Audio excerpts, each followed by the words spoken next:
Hello, everyone. Thank you for coming to the Majlis today. In spite of this being bank holiday in England and Easter Monday in the Eastern churches, and this is relevant because of the topic of the Majlis, this latter information.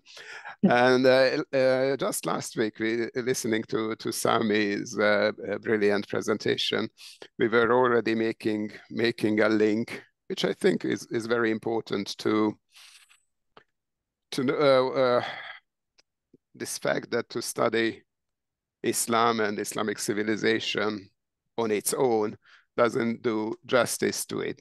It is obviously in a context and in interaction with other civilizations, if we want to say, if we want to create units and other religions. And today's Majlis will be an example for that. So I know Orsolya for decades, and she is a representative of those who does this the painstaking and dedicated and thorough philological study of Eastern Christian texts. And I don't think we had a session on this. And as you will see, it is definitely within the center. It is important for a Center for Islamic Study to look at this, because the interaction between Islam and Christianity has been essential. And also just to think at the region as an Islamic region without considering the other religions is a complete mistake. So I think it is a very important aspect to study for its own right, and also for the study of Islam. I actually remember a seminar where I was, and then there was a bishop from a certain Western country, and he talked in a way of a bit patronizing manner about Eastern Christians of today.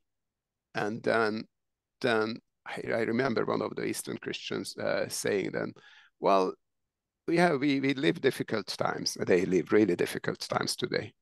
But it doesn't mean that you should be patronizing. There are probably more practicing Christians in the Arab world than in your country. So, and that was quite an important sentence, and that's today, and in the past that was definitely even more. So, I think Orsolya's research is impressive, and it's very important for anyone studying Islam and of course Eastern Christians. Yeah, Orsolya, please. Thank you very much, István, for your kind words, and thank you everyone for being here. And thank you once again, István, for inviting me. I'm really honored to be a part of this Majlis. And according to the usual way these Majlises are carried out, first I'm going to talk a little bit about myself. And I figured I would talk about my studies and how I got to this very point, how my interest was formed in order to engage with such topics. And then I will give my presentation on the given topic. So in this first introductory part, when I talk about my studies, I thought also about contextualizing these studies in a way that I will talk about the background of the structures I studied in. So right away, after the secondary school, I went to university, and it was the Pázmány Péter Catholic University. And it was a particular place at the time. It still is, but I talk about my experience of the time, because this university, the Pázmány Péter Catholic University, claimed to have both a very long and also a short new tradition. This university is named after Péter Pázmány, who was a cardinal and a primate of Hungary, and he is the one who founded the university in 1635. And when he founded this university, the part of Hungary was under Ottoman occupation, and later on I will refer to Pázmány's interest or engagement with Islam and how it affected me and my interest in my studies. So Pázmány founded this university in Nagyszombat, which is now in Slovakia. And his idea with this foundation of the university was that education is a key to a nation's future. So he had this idea. And then this university has been active ever since, but it underwent a lot of changes. In 1777, it moved to Buda, and it was called also the Royal University. And in the 20th century, in 1921, it took up the name of Pázmány Péter. However, it's still not the university I'm going to talk about. And in 1950, this university changed to be Eötvös Loránd University, named after a scholar of excellence, but it was named, renamed under the communist regime. And that time, some of the faculties of this original university were cut off, such as the medicine and also the theology, the faculty of theology. And this faculty of theology is what carried on the legacy of Pázmány. The university, which was then called Eötvös Loránd, is still Eötvös Loránd today, and this is the prominent state university of Hungary. But after the change of the system in the 90s, there was a need for revival for a Catholic institute of higher education, and there was a chance to found a new university. And in 1992, this university was founded, and it was named after Péter Pázmány. And why I told that it had a long tradition and also it was a new university, because it took up in some ways the legacy of Pázmány, and it claims to be a heir to this tradition. On the other hand, when I went to this university, it was still a very new university. So I started my studies in 1997. So it was the 5th or 6th year of the university. It was a very vivid environment, starting a lot of new departments. So you could really feel this enthusiasm, this engagement with the studies. And there were a lot of departments particular to this place. What might be interesting for us, for you, that in Hungary, at the other university, the state university, there has long been a department for Oriental studies and more particularly Arabic and Islamic studies. But Pázmány came to be the second university to form a department for Oriental and most particularly Arabic and Islamic studies. And this is where I studied and I was formed. So I went to Orsi, just as an anecdote, I was at the same university, and Bianca was at the same university, and István, who is there. And so when about the enthusiasm, it was also a kind of symbolic thing that the new campus of the university, which was splendid, was being built on a site of a former Soviet, I nearly said Russian, so a former Soviet cousin.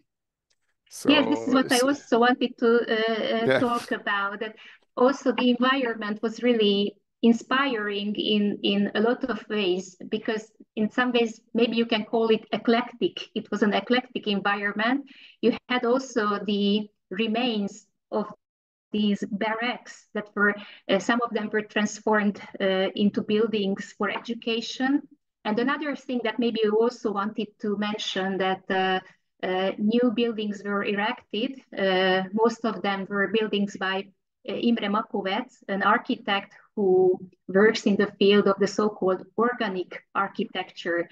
So there were these beautiful, aesthetically really beautiful buildings the campus is situated in a place that is surrounded by woods, and this organic architecture really suited well that environment. And thank you very much for mentioning also these friendships, that in these departments, especially in the first years, we almost all knew each other. So I know István from those times, I know Bianca from those times, I also know István from the time of the university. So apart from being a vivid and inspiring environment for studies, it was really inspiring to be there, and it was a nice experience to be there, and we could form friendships and that last a long time. So maybe you wanted to mention Bakovec and the barracks. I also thought about talking about that you had a lot of impressions, a lot of memories from different layers of Hungarian history. So it was a very nice environment to go to. And yeah, I mentioned that at the Pázmány Péter Catholic University there was this department of Arabic and Islamic studies, and I thought that it might be interesting for you to know about these studies in Hungary. I don't know how familiar you are with these studies in Hungary. Just very briefly, I mentioned that in ELTE there has long been a department for these studies, and then Pázmány Péter Catholic University came to be the second one. Otherwise, there are some curricula at other universities that concentrate on either language or modern Middle East or the history of Islamic civilization, mostly where there is a department for so-called international relations or political sciences, or sometimes also it is related to economic studies and things like that. But the two centers, two departments are situated in these two universities. To turn back to me and my studies, so I studied at this university, and part of my formation were also the occasions when I had so-called field trips or scholarships. I had two possibilities, two occasions to go to Arabic or Islamic countries. First, I went to Kuwait, where I stayed for one academic year in Kuwait City at the University of Kuwait. There was a so-called language center affiliated to the university where they offered intensive courses for foreigners. So for one academic year, I had this chance to learn Arabic in an intensive course. And it was an important experience for me on one hand, obviously because of the language, or for the language that later on helped me with my studies. And also this was my first experience in an Arab country. So being there, it was that I understood a little bit what it means, the Bedu culture or tradition. And then some years later, I could go to Syria, once again with a state scholarship. And there were at the time two major language centers, one of them affiliated to the university, another one independent from that. And I went to that one. It was a language center, an institute called an Institute for Teaching Arabic for Non-Natives. And it was a very intensive course offered there. And there, in the first semester, I completed the ultimate level of the language course. And then I went to the university in the second semester to listen to lectures. At the time, I was interested in literature and questions of Arabic rhetoric. So I attended lectures as a visitor there. And it was very interesting for me, and I learned a lot. Once again, I had the chance to deepen my knowledge of Arabic language. And also here I understood the Hadar part of the culture. And also for a time, I lived in the Christian quarter there. And I also remember going to the library of the French Institute, and I can't really recall how it came there, but I already took some notes that I later on used for my application for the doctoral studies that had something to do with Arabic Christian studies. So somehow I was already interested in these topics. I don't remember at that time how I arrived there, but I will soon talk about how my interests arrived there as far as I can recall. But talking about these field trips or scholarships, I also need to mention a scholarship at the Orientale of Naples. So in a framework of an Erasmus program, I had a chance to study at the Orientale of Naples. And here I was really impressed by this different approach to how they taught materials. In Hungary, or at least at the Pázmány Péter University, we had this strict division between so-called seminars and lectures, a practical and a theoretical approach, but these were not always intertwined. And in Naples, we had modules where we treated subjects more intensively, and practice and lecture were more intertwined. So I had a new experience of how to study, how to approach things, new methodologies. It was really an experience that opened new horizons to me. And I was really lucky to have the chance to use the library of the Orientale of Napoli. And also it was there that I learned Italian. So I'm really grateful for that opportunity that was important for me.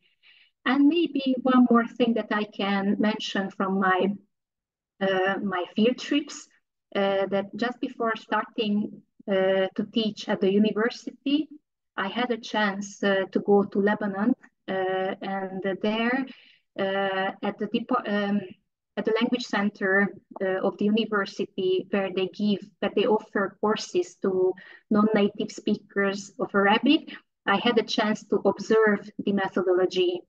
And the idea was that I bring the methodology to our university, which was obviously not possible because it was an intensive course and we had just 2, 4, or 6 lessons a week. So it was not possible. However, it made me reflect later on the ways I taught language, or some elements could be incorporated. So maybe this is something that I should mention also from my formation. And then, to turn to my professional way, maybe I should start with the PhD studies. And for the PhD studies, I already chose the topic of Arabic Christian literature, and from the beginning, so from the 9th century. But at that time, I did not know that later on I would concentrate on ʿAmmār al-Baṣrī. This very figure came later on to be the center of my attention. But how I arrived at this topic now, I can talk once again about Pázmány Péter. First, I worked on a short treatise of Pázmány Péter that dealt with Mahomet and the falseness of Mahomet's religion, as he wrote about it. So he presented a polemical piece of writing on Muhammad's person and also the teaching, and situated in this historical moment, as I mentioned, that at the time a part of Hungary was under Ottoman oppression. Pázmány, however, was not primarily interested in Islam. Obviously, he wanted to engage with the topic of Islam and the teaching of Islam. But the interesting thing for me was that he was also a very important preacher and he is also called a champion of the Counter-Reformation. And he situated this topic, the study of Islam and the person of Muhammad, in his polemic or apology, or his polemical works against different Protestant denominations. And I studied this very piece by Varsányi, and this meant that I also studied his sources. So first I came to understand what European sources he used. I came to familiarize with the translations of the Quran, and also most particularly the edition by Theodor Bibliander and all the studies presented by Theodor Bibliander on the Quran. But I also was interested where these ideas he presented, where these topics come from, and going always deeply and more back in time, I understood that some of the topics Varsányi used were already present, and then I come to my topic in the writings of Arabic Christian authors. So obviously it was more gradual how I got to this field. Just to give it in short, I was interested in these topics and arguments, and looking after them, my attention came to this very field, the apology of the early Arabic Christian authors. So yeah, and then I started the PhD studies, and almost immediately, maybe with 1 year of difference, I also started teaching at the university. And that was also important for my formation, because teaching Arabic, I needed to relearn everything. So teaching Arabic helped me once again to deepen my knowledge of the language. These years when I taught the Arabic language helped me deepen my knowledge. It was also an important experience for me.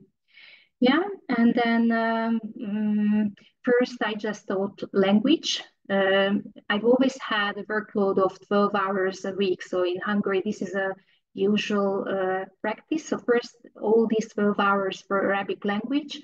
And then later on, I started readings. So the seminars, the practice part of the teaching.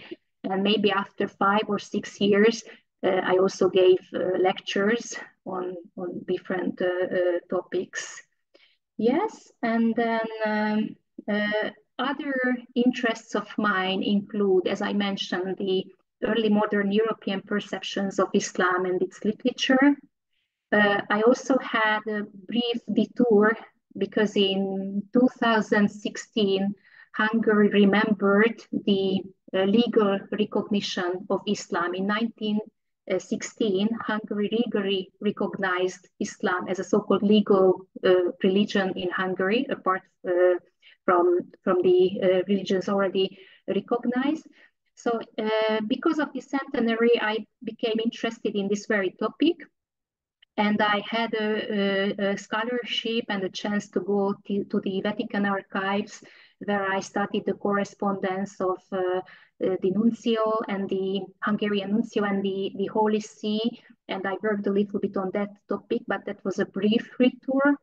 And other topics that I came to be interested with time, I was once included in a project that worked on Arabic sources on the history of Hunnic peoples. So I developed an interest in this topic as well. And then 3 years ago, I had the chance to join the Institute for Hungarian Studies, where I have worked on sources ever since. So I prepared the Chrestomati on Arabic sources on Hunnic peoples that is soon to be published. And lately, exactly 2 months ago, I had the chance to join the Oriental collection of the Library of the Hungarian Academy of Sciences. This is a very interesting collection. It has an interesting collection of Arabic and Islamic studies. Maybe that might be interesting for the audience because everyone knows the name of Ignaz Goldziher. It is worth mentioning that his entire correspondence is there. And there is also a small but interesting collection of Arabic manuscripts. Some of them are Christian manuscripts. So I'm going to work on some of them, on the edition and translation of them. And this collection also has some projects. For example, now there is an ongoing project of the edition of a grammar written in Latin on Moroccan Arabic, written by Ferenc Dombai, and it was published in 1800. So a Hungarian author who was a translator, a court translator, and stayed for a while in the Maghrib. He wrote a grammar on Moroccan Arabic, and now I work on this grammar, on the translation of this Latin grammar into Hungarian, and it will be published with studies by other colleagues as well in next year. So briefly, these are the fields I have worked on, or that I'm working on now. My major interest is obviously Arabic Christian literature, but in different places I worked on different topics, or now I'm working on different topics as well. Lately, I have quit the university, so now I work as a part-time collaborator in the Institute for Hungarian Studies, and also as a part-time collaborator in this Oriental collection. So yeah, I guess that's all I wanted to say, or maybe one more thing to add as for my professional way. Now I'm working on my scientific habilitation. Maybe in the autumn I will get the appointment for this colloque, and I'm about to do the scientific habilitation. And knowing that this first part of the Majlis is always personal, I would just add some personal details. I am married. My husband comes from Italy. He came to live in Hungary with me. He's a historian of religions, so we can share scientific interests and sometimes work on topics together. And I have various fields of interest apart from the scientific interests. I really like nature, going on hikes or running. I'm interested in birds. I like bird watching. I also like to do creative hobbies. So I enjoy crocheting or embroidering, and I also like gardening. And I'm a curious person. I really like exploring new things. So just maybe a little personal touch for the end. So this is what I thought that I would share with you. And when István says, then I can also. I would like to add something. Yeah, if I may. So I don't know many persons in our generation who masters ancient Greek and Latin and uses these two languages on a daily level, and you are one of them. I think there are not many people. I mean, in our generation, definitely. So besides Arabic and a really good Turkish, your Latin and knowledge of ancient Greek has always impressed me. So I just wanted to make this fast and quick remark on you. Thank you very much, Bianca. Myself. But Greek is not that Latin. I use and I used to have a very good Turkish, but the Greek may be an exaggeration. But thank you very much for your kind comment. Thank you. Well, adding to this that Italian is also a useful language for research. Yes. It's not, it's unfortunately that Italian, French, German, Russian, Hungarian are rarely used as research languages today. simply because, of course, it requires a huge investment to learn them.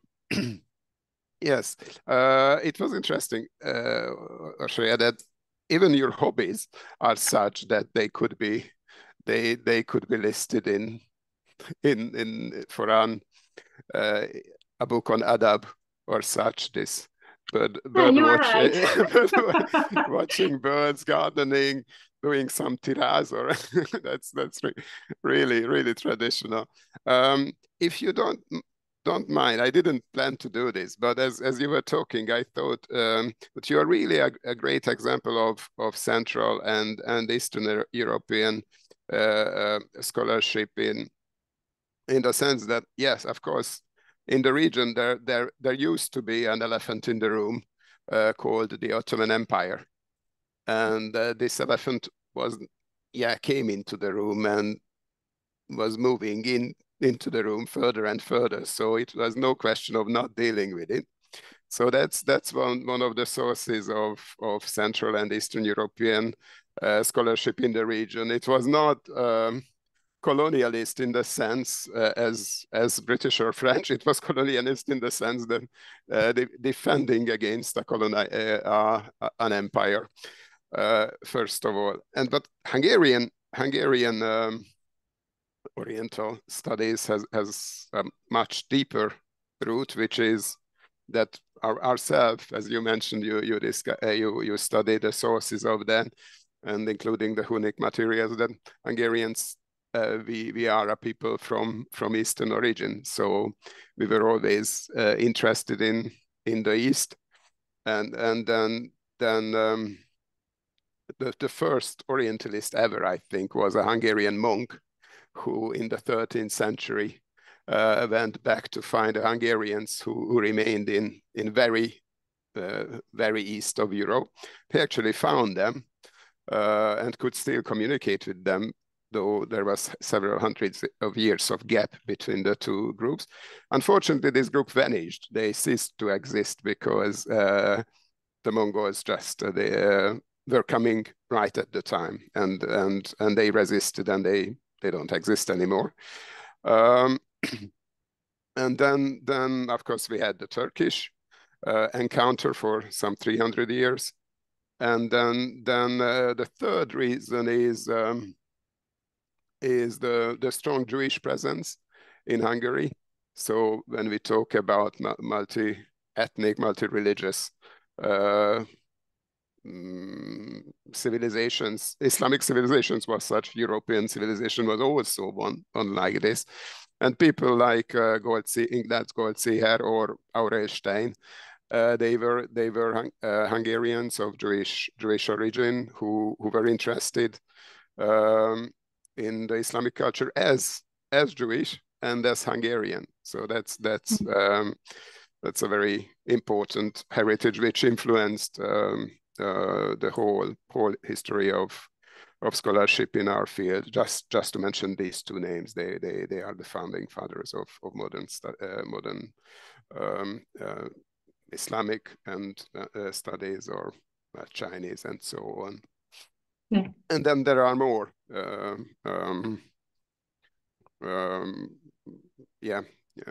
What's the name of the person who wrote the first Tibetan?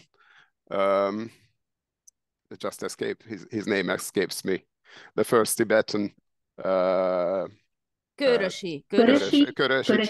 Well, he was from the Hungarian nobleman who went also to find the origins of Hungarians, and kind of accidentally he made the first Tibetan dictionary, Tibetan Latin, I think. So yes, it has a deep presence, and then in your own scholarship, this all comes back, because you deal with these various fields. And I think there is a tendency in, at least in our case, well, I think probably in most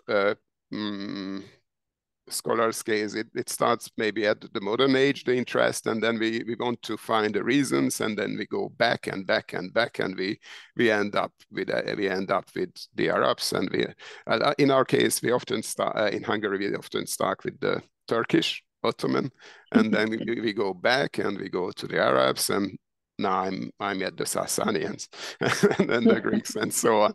So it is this way. Yeah, it is going to the roots of things we study even in the present is I think a way why many of us get into studying ancient things, and these ancient things are still very much alive. So yeah, please demonstrate this to us now. Okay, thank you very much for your comments, and then I seek to share the screen with you. Yes, I don't know if can you see it now? Okay, can you see it?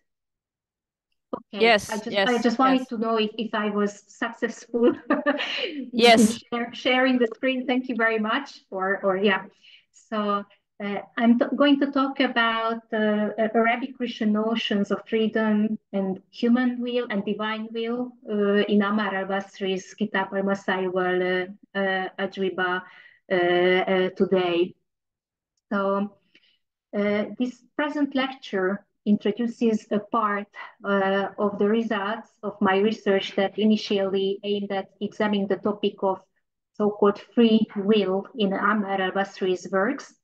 However, given that it could not be expected that free and will come together in his usage, I decided to examine the elements, freedom and will, separately as well.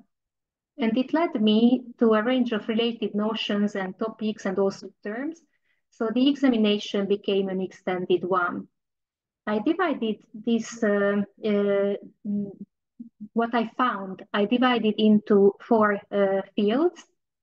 And the first part of the finds was human freedom and human will and the related notions. And then as a second step, there was divine will and agency. And then the will or the wills of the Messiah and his freedom. And then also I found examples to other kinds of agency and freedom that were non-divine and non-human. And today I'm going to talk about the first part, human freedom and human will. And obviously it is interrelated with divine will and agency. And at least on a terminological level, I will introduce the divine will as well. So any discussion of free and will in ʿAmmār al-Baṣrī's works could require a series of introductions and definitions. First, an introduction of ʿAmmār al-Baṣrī and his East Syrian background, formation, and works, as well as his being among the first Christian theologians to have written in Arabic in the 9th century. But for the sake of brevity, I'm referring to the results of previous research. And I'm aware that the list on this slide is not easily read. I just wanted to refer to the work and results of Mark Beaumont, Sidney Griffith, Michel Hayek, Sarah Leila Husseini, Benedict Landron, Miklos Marot, Wajih Mikhail, Mark Swanson, and David Thomas briefly. Second, a clarification of... Yes? Sorry, could you please adjust a bit your camera because to put it yes. a bit higher. Thank you very much. Now I see. Okay. Yeah, okay, great. Is it better now? Okay. Yes. Thank you. Sorry. Yeah, I didn't recognize. Okay. So the first introduction that could be carried out would be a detailed introduction of ʿAmmār al-Baṣrī. And the second one that could be carried out could be the clarification of free or freedom and will, or the two together eventually. But in this respect, I'm applying the classification and definitions set by previous scholarship on the history of the concept. And it is obviously beyond the bounds of possibility to give an extensive bibliography on this broad subject here. I mention only some of the contributions that I relied on for the understanding of the development of the concept, such as Michael Freites and Albert Deeley's works, and more specifically focused on Arabic Christian notions, that of Péter Taras.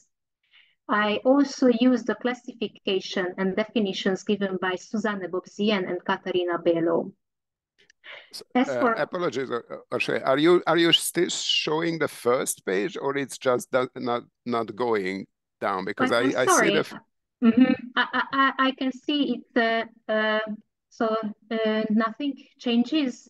No, and it's a bit frozen. Can you possibly unshare it and reshare it, maybe? Yes. Okay, I'm going. Sorry, because I. Yeah, we tried it before. Okay, now it is better. Maybe maybe go down. Which slide? Oh. Okay, so this was the title page. Then I gave a brief outline of the 4 topics. Is it visible now? Can you see it now? It is black now. It's all black. Okay, sorry. I will see. I will seek to. Okay, I will seek to do it. I'm sorry. Maybe it's my. We have tried it before. Yeah, and it was working. Yeah. Still there is the black spot. Anyway, okay, let's. Nothing happens. Okay, that's better. There are these black rectangles on it. So this was the first slide when I divided the 4 topics. Okay. Is it visible now? Yeah.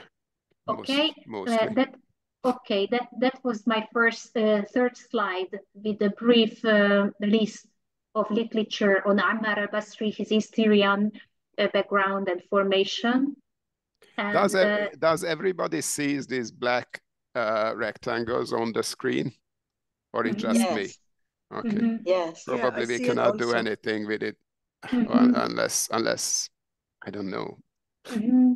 For me. Can you see it as well, Orsolya? Maybe if you make the slides, how you call it? Yeah, sorry, or if you put it to presentation mode instead, so that it gets to yes, the but this is how I start. This is how I started, and then István told me that you always saw only the first slide. Now I gave a presentation mode, and I'm in the second slide now, the third one. Can you see any changes? No, it's not doing now. Now we are on the 4th slide, but we still have some. We don't see this whole slide, unfortunately. I'm really sorry, because this is why we started earlier and just tried this one. So I really don't have a clue. Your screen. Maybe let's relaunch it once more, and let's hope it. Okay. And anyway, it's okay. We can live with it. It would be important for me, because I prepared what I have to say with the slides in mind. Okay. No, the slide, we can see the slides. It's just not the whole. Oh. Again. Okay.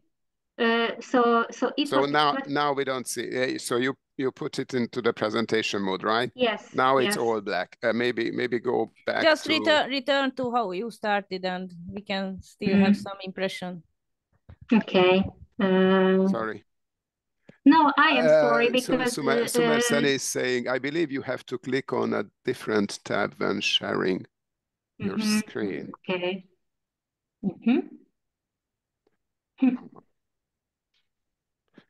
Is it different now? No, well, it's better. It is better because, well, we still don't see the whole thing, but I think we see enough of it. Oh no, it's a bit annoying.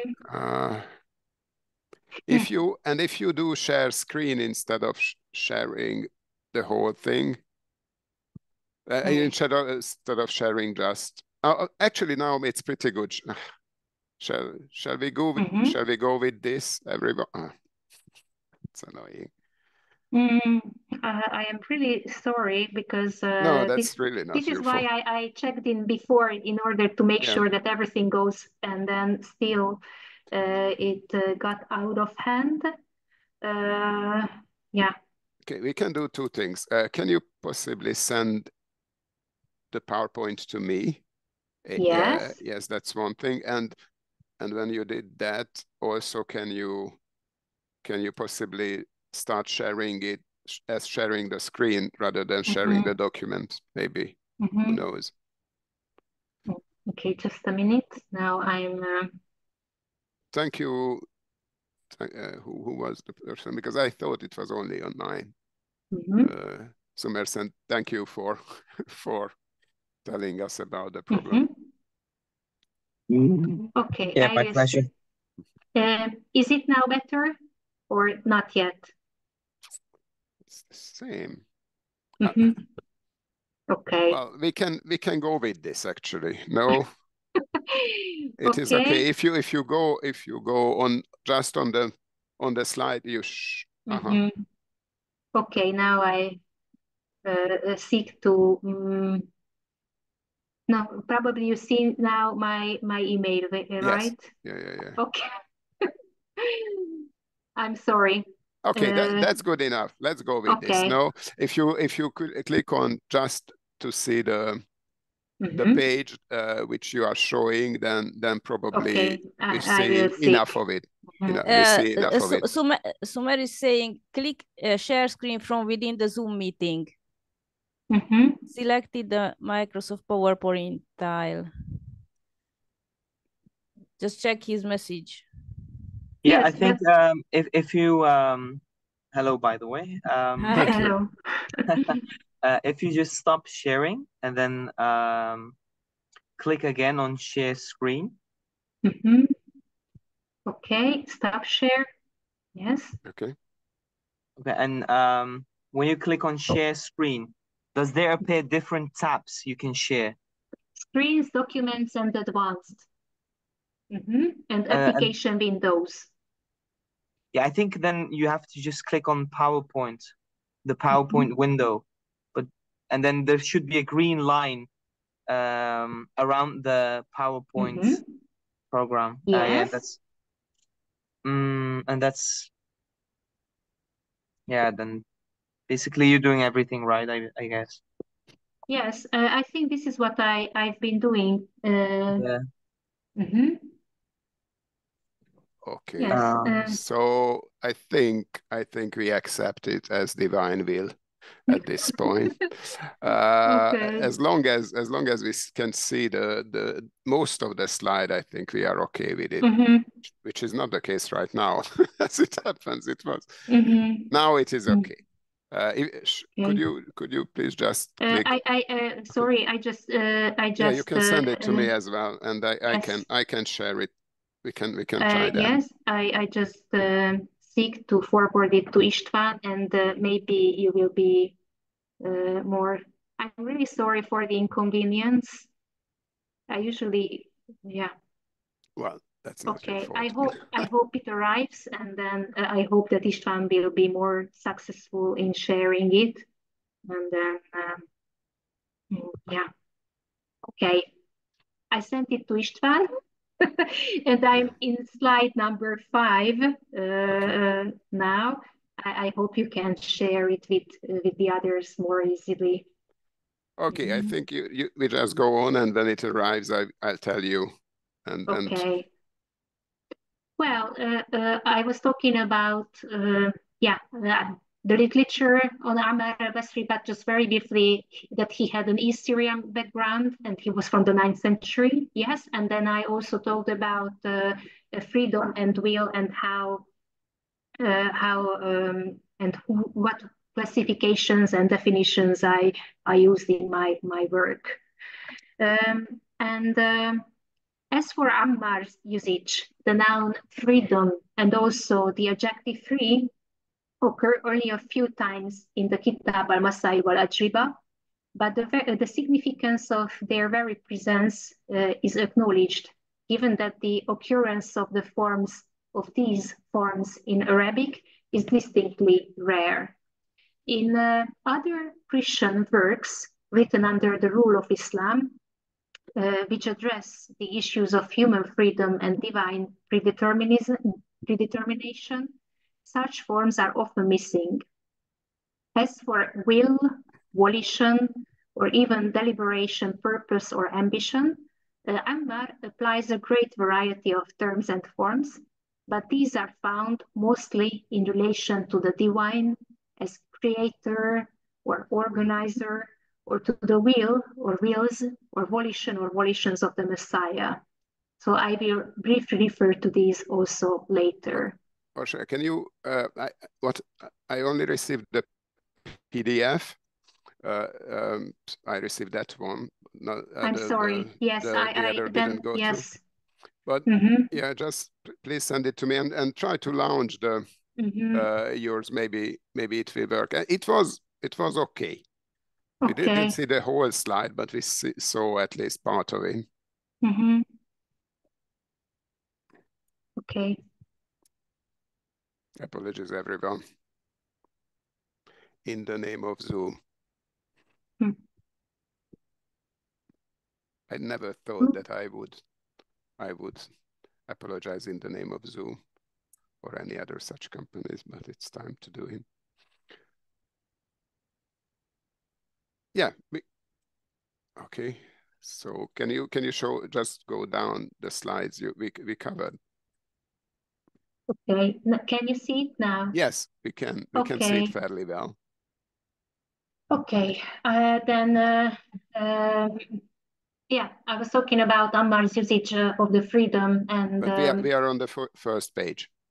Okay, I am on page 5 now. So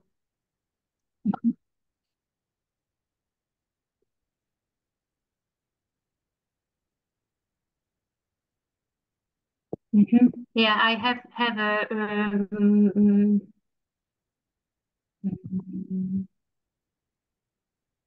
that is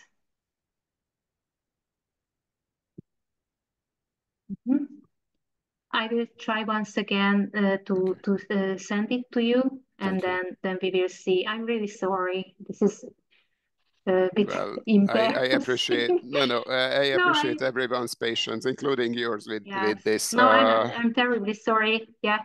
We all live in this world, so we know how it is. So it's I think everyone, no one will blame you, but it's only just to we don't want that to make us lose focus of what you say. So maybe we may even go back a bit in the presentation when we will have the slides.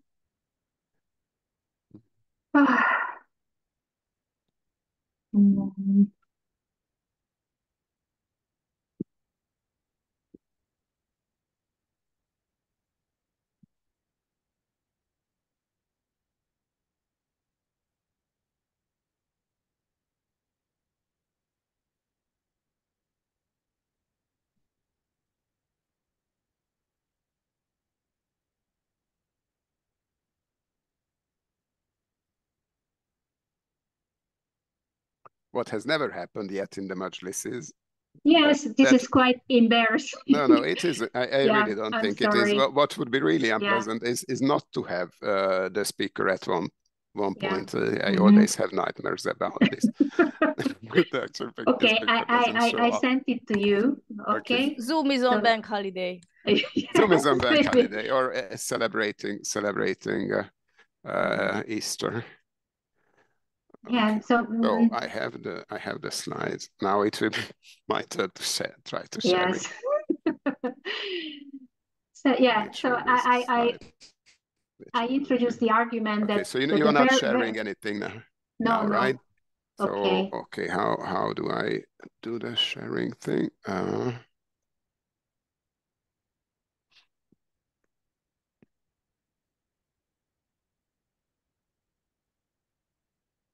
Then I just sum up where I was, and then by the time, if you find it, then we can take it up, just in order not to go too long. So okay, so I will share my screen, which will mean that I will actually cease to see you, because if I see you, I won't see the Yeah. You won't see my screen. Wait, yeah, okay, just a second. Okay. So. Yes, so this was the title page, and then can you actually see it? Yeah. Yes, okay. We can. Okay. Now, second page. So these were the four fields that I mentioned, okay. that searching for the terms freedom and will resulted in a great material. This was the literature.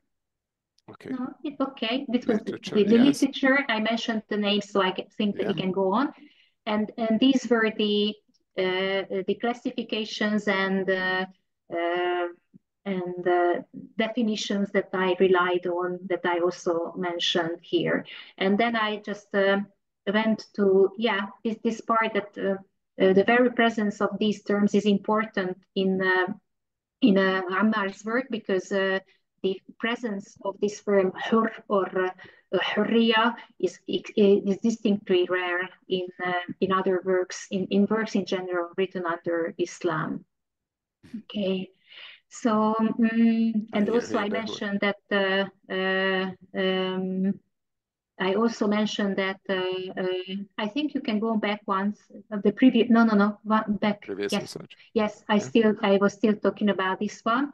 So the study of Ḥammar's understanding of freedom and his usage of the form hurriya may complement previous research on Arabic Christian formulations on the subject, because on the one hand, and this is what I'm going to refer to here where you are now, according to Sidney Griffiths, the topic seldom appears in the standard apologetic works which circulated within Dar al-Islam, but even where it does, the occurrence of the word hurriya is extremely rare.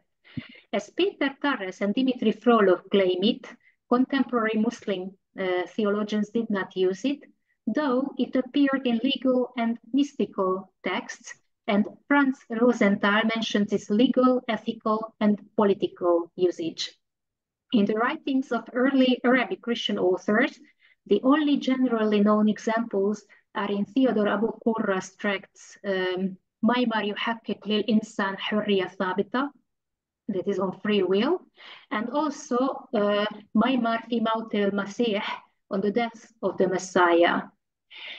Sidney Griffiths and Peter Tarras connected the use of these forms, the hur and hurriya, to the form and the concept of ḥērūṭā in the preceding Syriac tradition, at least in Theodore Abu Qurra's case.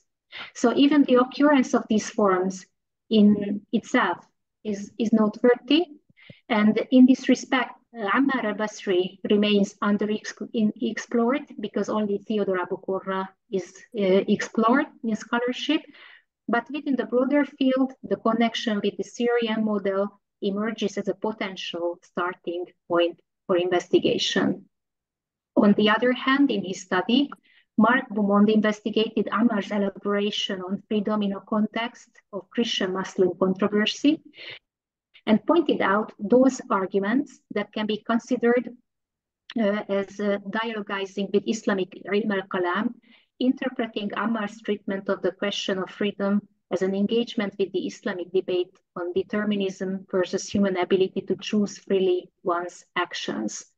He argues that Ḥammār must have been deeply aware of the divisions among Muslims over the interpretation of Quranic texts that might relate to the issue of free will versus determinism.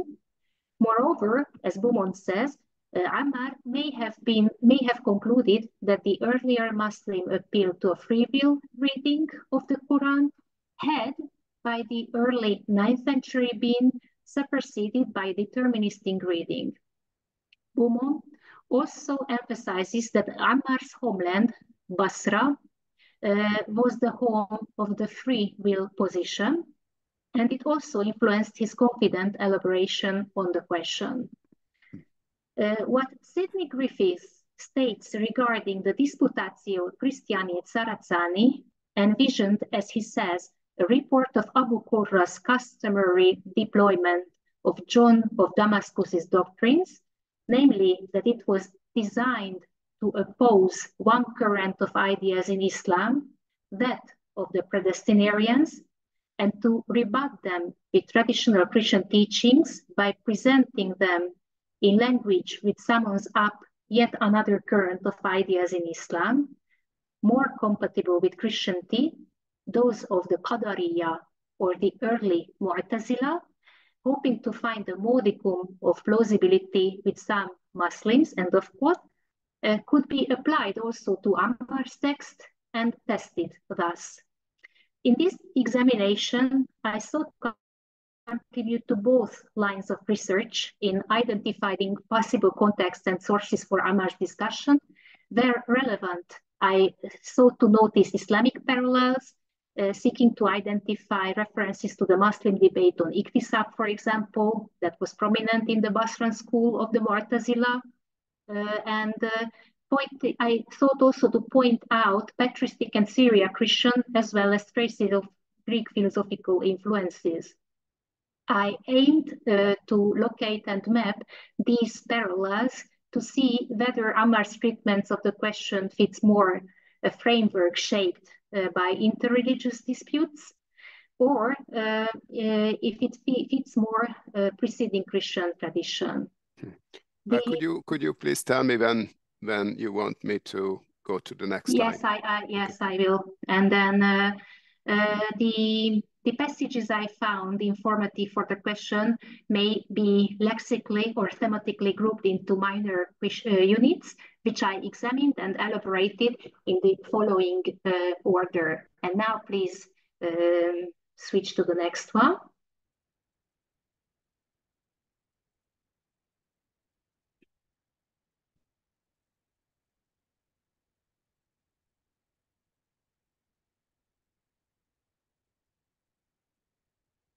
Yes, this one. Thank you very much. So the passages that I found, I basically grouped into these groups. So I found a group, a group of small number of examples where Ḥammār refers to freedom using the word ḥurriya, or a derivation from the roots ra. And I first examined those passages where these terms occurred with their context, seeking to identify related or synonymous expressions and terms too.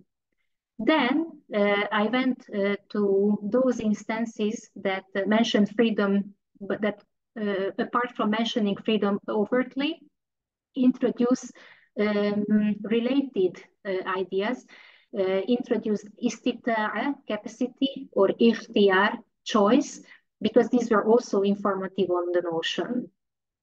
For the third, the questions of acquisition, iktisab, and deserving, meriting, istihqaq, the foundation of which is human agency. I found that these were also closely related, and necessitating istijab was seen to be an alternative to the first two, so to iktisab and istihqaq in Ḥammar's usage. And finally, Ḥammār uses forms related to will, in that they refer to a notion of an intention, a willing, a purpose, in contexts that regard the issue of moral responsibility also. I limited my investigation to Ḥammar's earlier and more extensive work, the Kitāb al-masāʿil wa-l-ajwiba, because it dedicates more attention to the question of freedom, as also claimed by Marc Beaumont, whose statement I quoted in the slide. I seek to just refer to that latter part of it. The later work, the Book of the Proof concerning the course of the divine economy, is a fuller account, but pays less attention to the discussion of free will. So this means that the Book of Questions and Answers is the one that dedicates more room to the discussion of free will. So accordingly, I agree with this statement. I focused my attention to this work.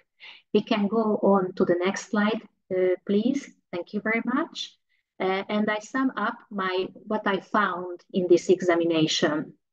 So reading closely all the relevant passages in Ḥammar's masāʿil wa-l-ajwiba, it became evident that Ḥammār did not have a free will problem, while he dealt with freedom and had a variety of forms for will, even if these latter were mostly used with reference to the divine will or the wills of the Messiah. Freedom and will were not linked. The four questions and answers that included the forms ḥurriya, taharrur, and hur, freedom, self-liberation, and free, never connected these concepts and the respective notions to will. Ḥammār instead referred to the freedom of nature as seen in the form ḥurriyat tibā'ihim, or the freedom of capacity as seen in ḥurriyat al-istita'a, and freedom and capacity also appeared in a coordinated fashion, al-istita'a side by side al-ḥurriya too. The derived form taharrur referred to getting rid of, freeing oneself from something, and in this it meant a kind of freedom or a possibility of being independent from external factors or influences. The treatment of the notion was placed in the general context of divine compassion, kindness, justice, and foreknowledge. The freedom of nature was connected with the so-called up and down movement, or in another way, a continuous change of actions as expressed by taqallub in both cases, either understood more in a more concrete way or a more abstract way. And where freedom was coordinated with capacity istita'a, there was generally a link to capacity on its own right in the wider context too. Freedom of either nature or capacity was always seen a basis of meriting or deserving. This is how I came to study also that next part of the matter. And apart from these occurrences in a different context, freedom and slavery or servitude were contrasted on both social, political, as well as on moral levels. Freedom in this latter case meant autonomous and deliberate action or a freedom from sin. We can go to the next slide, please. Thank you. Where I treat capacity and choice that were presented as parts of the human disposition, along with intellect and its functions, such as distinction. They were presented as unbound, free, and it is because of them that humankind has moral responsibility. The idea that error, sin can corrupt intellect specifically, or more generally, that it can corrupt the exercise of all parts of the human disposition, was also introduced. Greed, desire, and responding to them are offered as an explanation for the origin of sin or evil. An alternative form for freedom, more in the form of liberty, that is rukhsa, was also seen in the examples I read closely in this section. Istita'a was seen as a faculty. On the basis of the context in which it was present, it could be interpreted as autonomy, as humankind's being the originator of their actions. It is also presented as the basis of choice and actions, and the ability of human beings to act on their own out of their own initiative. It occurs parallel to sabil in the sense of a possibility, access, and is seen on some occasions synonymous to freedom, the freedom to act as one sees fit. Ikhtiyar can be partly understood as the deliberate choice in the Aristotelian sense, inasmuch as it distinguishes human and rational agency. On the other hand, it can also be interpreted as a moral choice, maybe in the sense of Epictetan or Platonic choice. We can go on to the next slide, please, where I treat iktisab, istihbab, and istijab that were seen synonym, yes, this is it, synonyms in general terms, even if their use was not fixed. The positive and the negative connotation that is concerning the outcome, whether it is reward or punishment, varied.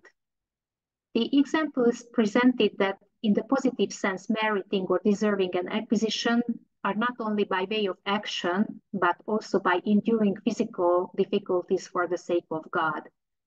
These three forms generally occurred in contexts that dealt with rewardability or culpability, or were linked to moral accountability, and had actions and agency, thus connected to freedom and autonomy, as a basis or a means.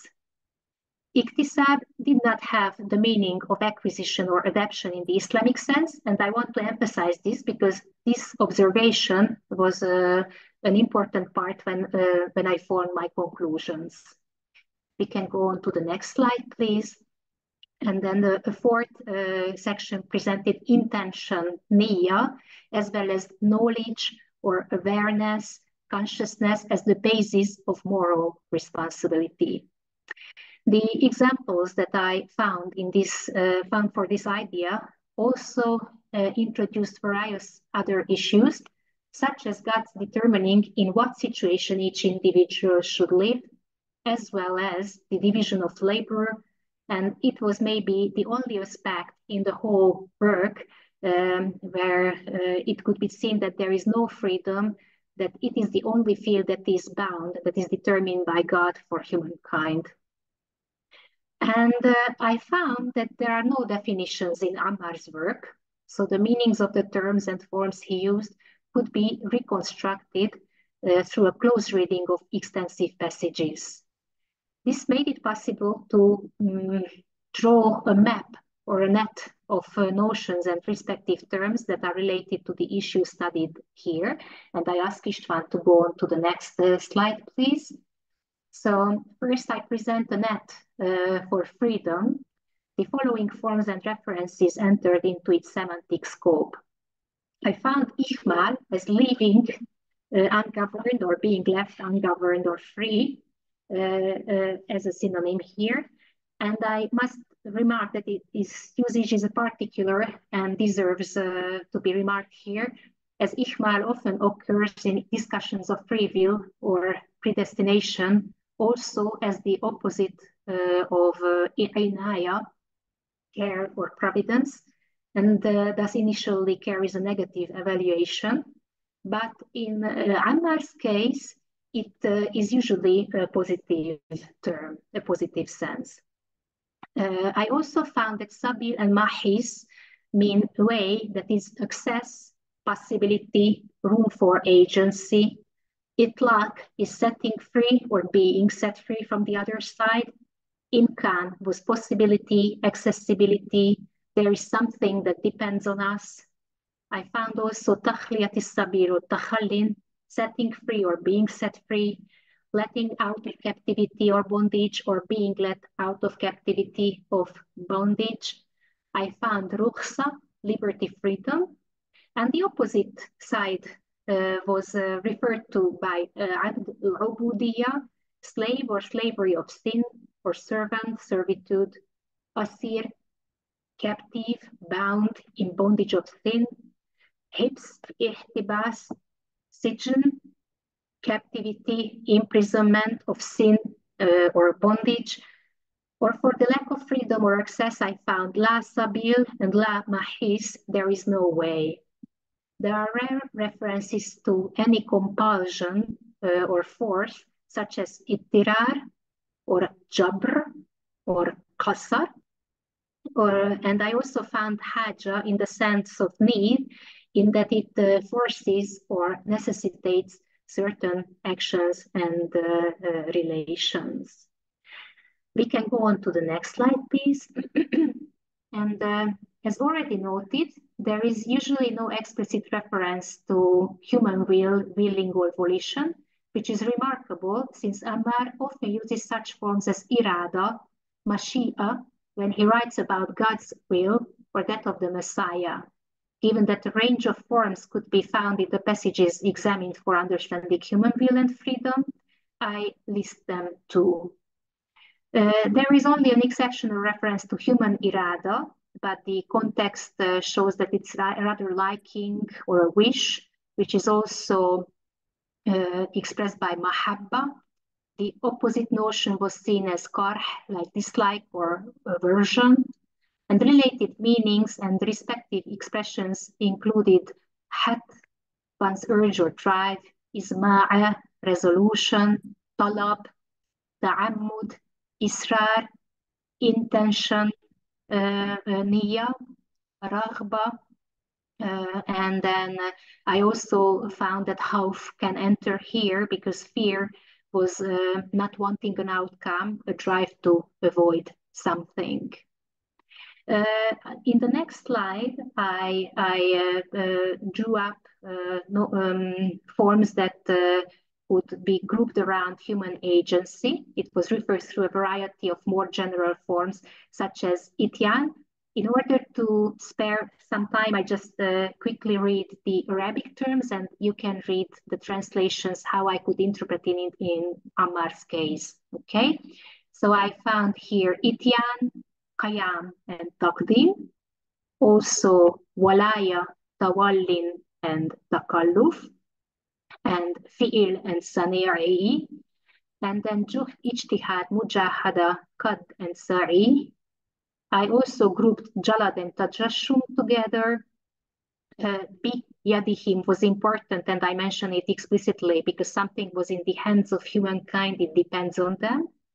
And then the lack of this possibility that something depends on us was expressed by daqa dara'uhu.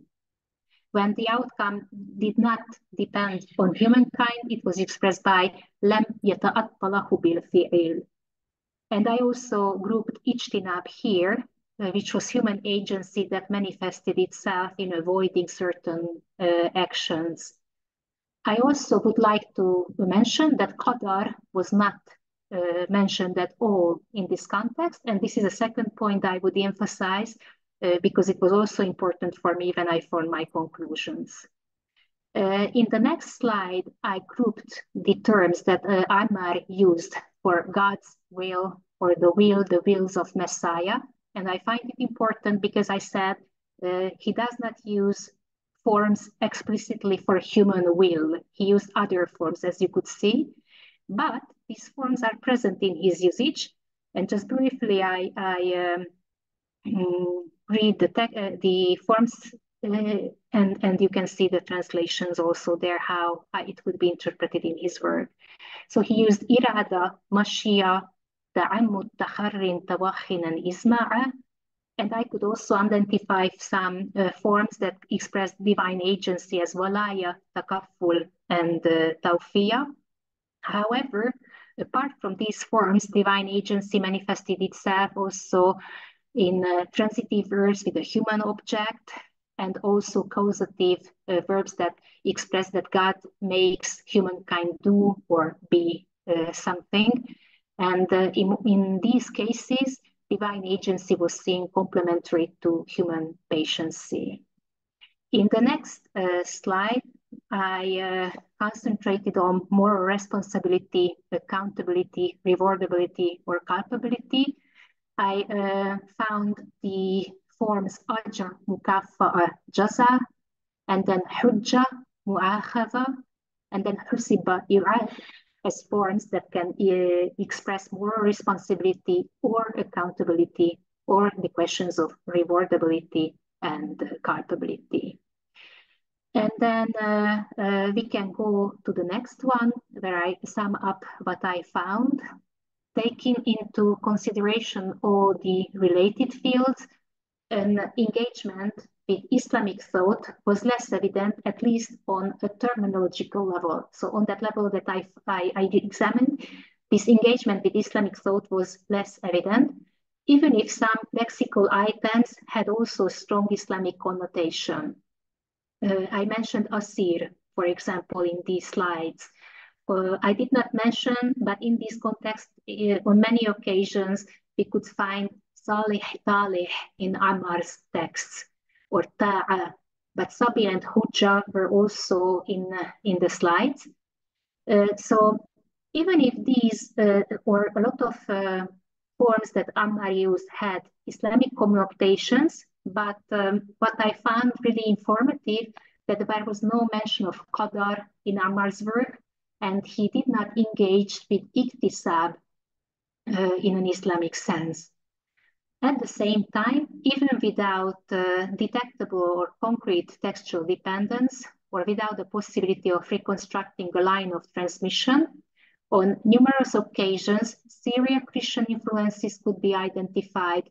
That is, for example, in the idea of freedom is a part of nature, or when ḥAmmār treated the issue of divine providence and death, and human greed and avarice as the cause of the fall, or the use of asir to express captivity or bondage, the treatment of the question of why not predetermining human beings to be virtuous instead of creating them capable of committing sins, references to inherent human weakness, humankind's not being worthy of reward without a moral test or an acquisition, and the question of the responsibility or culpability of the Jews in killing the Messiah while the overall outcome is good.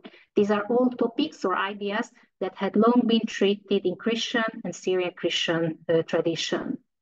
And finally, we can go to the last slide. Patristic parallels were seen in the denotations and the use of abd, and also in the way ḥAmmār used abd, and in the image of the marketplace and the falling and rising in it. So there is like extract where the way he uses this image recalls patristic usage. And then also the presentation of choice and the possible deterioration of rationality if one makes the wrong choices. On several occasions, Greek philosophical parallels could be detected, some of them relating to the question under discussion. For example, regret as indication for the freedom to choose otherwise, or how he treated non-rational desire or appetite, freedom reflecting the political notion of freedom, the admission of a false belief resulting in the loss of freedom or the distortion of the view. Only intentions depend on us, the realization may not happen. So these are all topics that could recall parallels. And then others not concerning closely the argument of this study. So I found parallels that are not really, do not enter this topic, but still worth mentioning. The general concept of man, how ḥAmmār used this, and greed and desire as the core of injustice. And also when I talked about who finds himself or herself in what situation, there is an elaboration on the division of labor that recalls a Platonic presentation. I thought to sum this latter part of the presentation up without mentioning specific examples, but if you are interested, I'm ready to give them. I just wanted to make up for the loss of time. And this is what I had to say, and thank you very much for your attention. Any details you are interested in, I'm ready to give them after the discussion.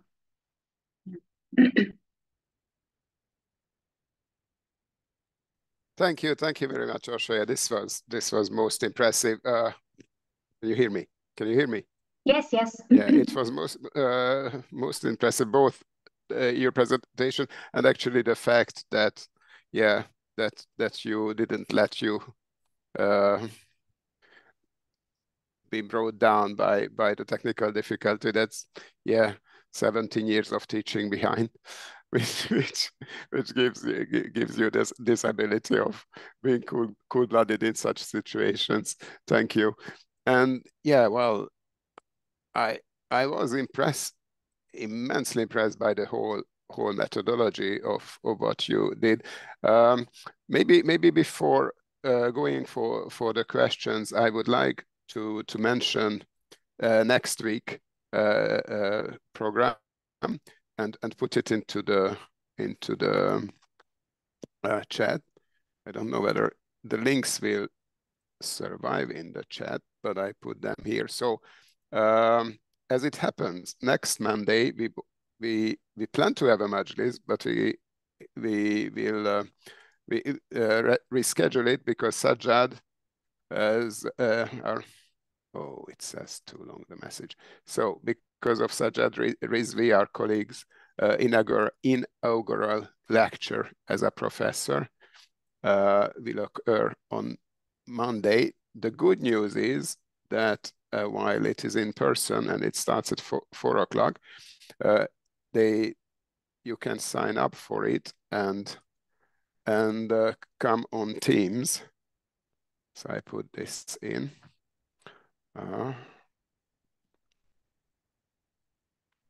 And the title is From the Love of Wisdom, Philosophy as a Way of Life in the World of Islam. So,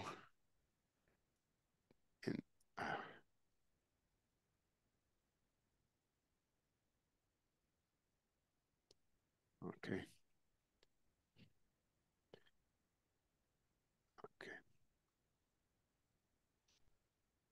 I'll get there.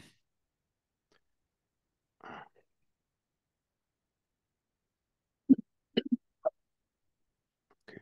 So it didn't let me copy the whole thing. Now it doesn't let me copy parts of it.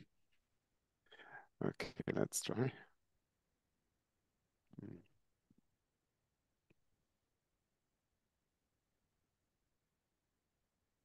And then it says too still. It says too long. Oh my God! Just okay. Then I will put it in parts. Hopefully this will be not too long.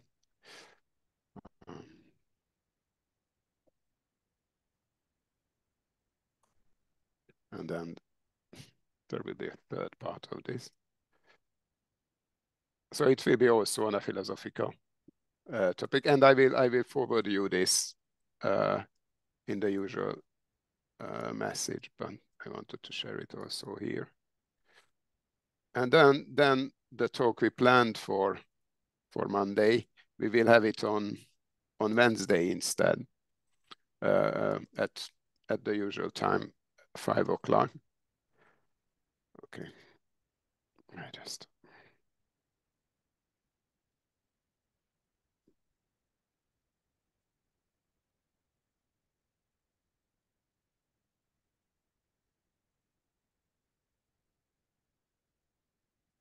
Sorry, and this is the last thing. I hope the link will work.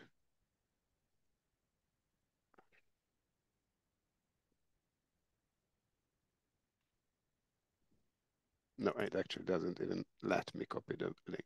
Okay.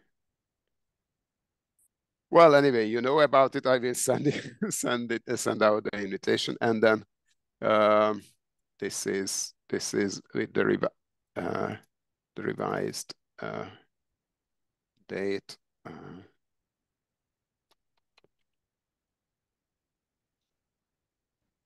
Which is the 15th of the next week, which is Wednesday, if I made everything all right. And this will be chaired by Bianca Zahra Ali said, towards a sustainable Arba'in, advocating for a plastic-free pilgrimage in Iraq.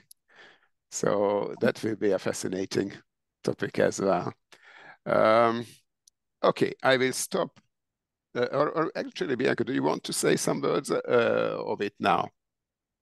Not now. Okay, we will hear them on Wednesday. I will stop the recording. Thank you again, Orsolya, for this fascinating talk, and we will open the floor for questions and comments. Thank you.